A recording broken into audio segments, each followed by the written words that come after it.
verset difficile. Bonjour à tous, soyez bénis en Jésus et bienvenue à cette nouvelle rubrique Un verset difficile. Pour ce mois, nous sommes en train d'étudier la lettre que Jacques a écrite et qui est présentée dans le Nouveau Testament. Et pour aujourd'hui, je vais vous proposer deux séries de passages qui se complètent très bien et qui se retrouvent dans cette lettre de Jacques. Donc on va regarder d'abord au chapitre 2, les versets 9 et 10 et ensuite au chapitre 4, le verset 17. Mais si vous vous livrez à des considérations de personnes, vous commettez un péché.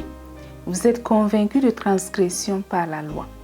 Car quiconque observe toute la loi mais pêche contre un seul commandement devient coupable envers tous. Maintenant, regardons Jacques 4, verset 17.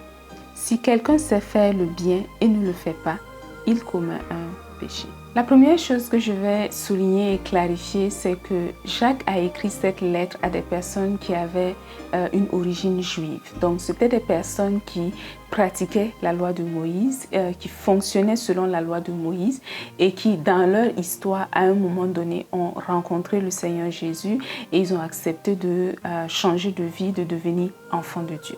Donc, c'était des personnes qui connaissaient la loi de Moïse, qui avaient cet héritage-là pour eux.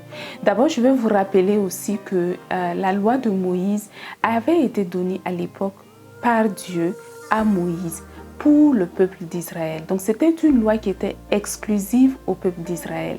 Et la raison pour laquelle Dieu avait donné cette loi, c'était pour que un petit groupe de personnes soit gardé afin que le Messie puisse passer par ce canal et venir sur la terre. La loi de Moïse n'est pas le canal par lequel l'humanité est sauvée, mais c'est plutôt par Jésus que l'humanité est sauvée. Selon la loi de Moïse que ces personnes connaissaient et pratiquaient, commettre un péché revenait tout simplement à désobéir à une des ordonnances que la loi donnait. Par exemple, la loi incluait les 10 commandements. Donc, celui qui désobéissait à l'un des 10 commandements ou à tous les 10 commandements, on allait dire qu'il avait commis un péché. Cette définition du péché était applicable aux Juifs parce que eux, ils avaient reçu l'obligation de fonctionner selon la loi de Moïse. Mais cette obligation qui concerne les Juifs et qui concerne la religion juive ne s'applique pas aux enfants de Dieu que nous sommes. Regardez par exemple l'exemple de Jésus. Jésus a fonctionné en tout point selon la volonté de son Père. Et la Bible présente que Jésus n'a commis aucun péché. Vous allez voir pourtant dans les actions de Jésus au quotidien qu'il y a eu des moments où Jésus a insulté les pharisiens, race de vipères.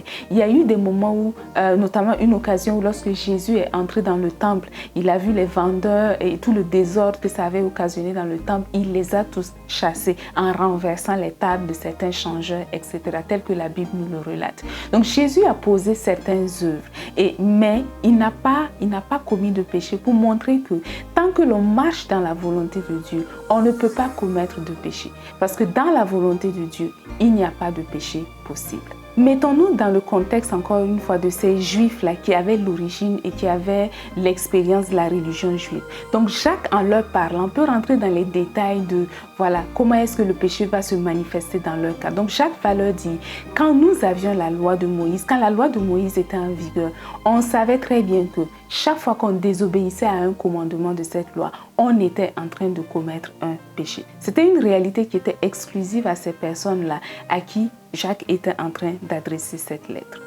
Donc, selon la loi de Moïse, ce qui définit le péché, c'est le commandement qui est inscrit dans la loi. Donc, si tu connais le commandement de la loi et que tu ne mets pas en pratique, alors tu te retrouves à commettre un péché. Donc, ce sont des éléments comme ça que Jacques était en train d'expliquer à ces personnes qui étaient juives. Mais le message pour nous aujourd'hui n'est pas de dire que si nous sommes enfants de Dieu, nous commettons un péché lorsque nous désobéissons à la loi de Moïse, tout simplement parce que la loi de Moïse n'est plus applicable pour nous aujourd'hui. La loi de Moïse, la Bible précise clairement en de nombreuses occasions que Jésus est la fin de la loi. Jésus, avec son avènement, avec l'œuvre qu'il a accomplie, a rendu totalement inutile pour nous de fonctionner selon la loi de Moïse. Et de toute façon, rappelez-vous que la loi de Moïse a été donnée aux Juifs exclusivement.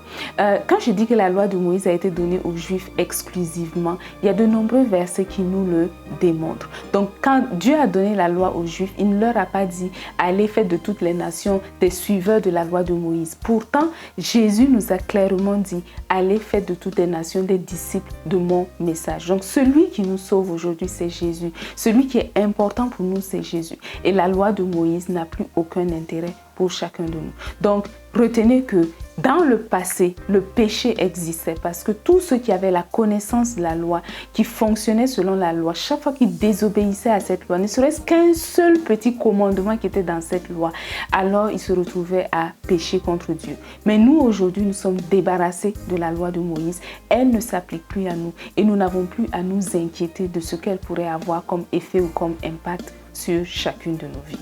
Soyez bénis en Jésus et à très bientôt. Suivez-nous sur les réseaux sociaux, sur Facebook, Instagram à l'adresse Jeunesse Foundation. Visitez notre chaîne YouTube à l'adresse Jeunesse Foundation et visitez notre site web à l'adresse www.fondationjeunesse.org. Nous y postons des ressources qui sont accessibles gratuitement, qui vous aideront à grandir dans votre relation avec Jésus.